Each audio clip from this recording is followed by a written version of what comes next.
If you've paid attention to social media, or if you've been on YouTube, or if you looked at any reviews of the patch notes, or what you should start playing during the next league launch, it's going to be people saying twisters, twisters, twisters, twisters, even more twisters, twisters is everywhere, and GG decided not to nerf it at all. You're also going to see some people say grenades, you're going to see some other people say minions, even spell totems. There's some variety, but definitely Twisters is the number one. And I wanted to know, what is AI going to say?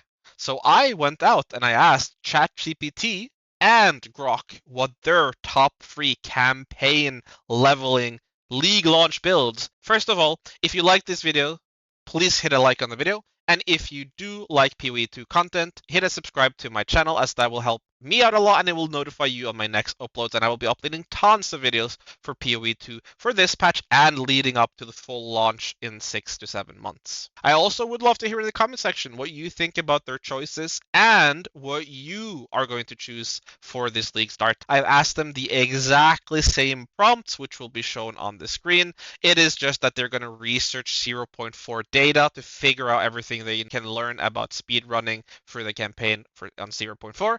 And I've asked them to read and analyze the patch notes for 0.5. So that is what they're basing their answers on. So let's start with ChatGPT's number 3.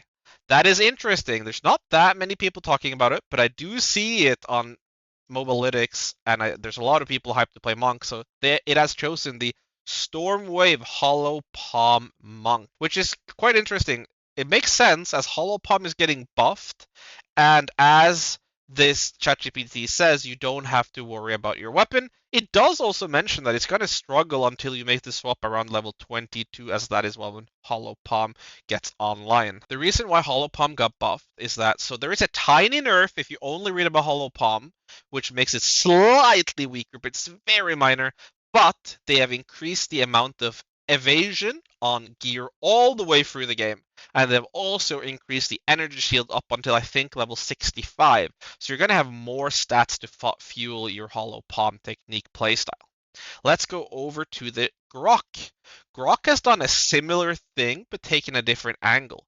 Grok has taken the Whirling Assault Tempest Bell Hollow Palm variant. So Grok also wants to go Hollow Palm, but he wants to use the Martial Artist New Ascendancy, and then he wants to triple down on the bells with the bells from the Ascendancy and the Tempest Bell ability, which did get a buff if you spawn many of them. So all bells here for Grok. As those builds are very similar, we're not going to go into any details about Grok's pick here. Let's go up to number 2, which is really interesting. Number 2 for ChatGPT is something I haven't heard anyone talk about in any videos leading into 0.5, but it is a well-known build. It is the Spark Stormweaver, which has kind of gone down under the radar. It really interesting that ChatGPT thinks it is one of the best builds, or actually thinks it's the second best build. And one really interesting reason for it is that it mentions the buff that Witch and Sorcerer got to their small damage passive nodes in their starter area, which went from 8 to 10%. That's 2% increased spell damage, which does matter early on. And Spark did not get any meaningful nerfs. Grok, on the other hand, has decided to go with something that's really well known in the game as a leveling build. It is the Grenades, Mercenary, or Tactician. Grenades, to many people's surprise, did not get any direct nerfs. There were some nerfs to like a lineage support gem, etc. That doesn't matter for the campaign. That only happens later on. So really solid pick here from Grok.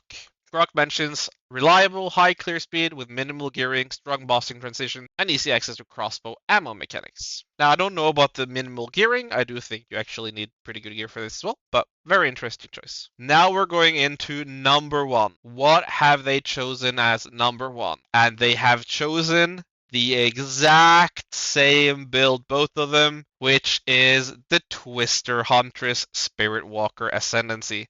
They both agree with the player base that Twisters are insane, probably OP, probably should have been nerfed, and as to my knowledge, Guy That Dies did Twister in his world record run in 0.4 from campaign to maps.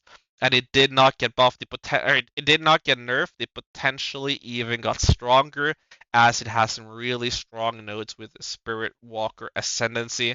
So both of the AIs agree with the player base that Twisters are insane. This was a really fun video to make. I hope you enjoyed it. And if you made it all the way to the end, thank you so much. Like the video, subscribe to my channel, completely free to do, and I'll see you in the next video.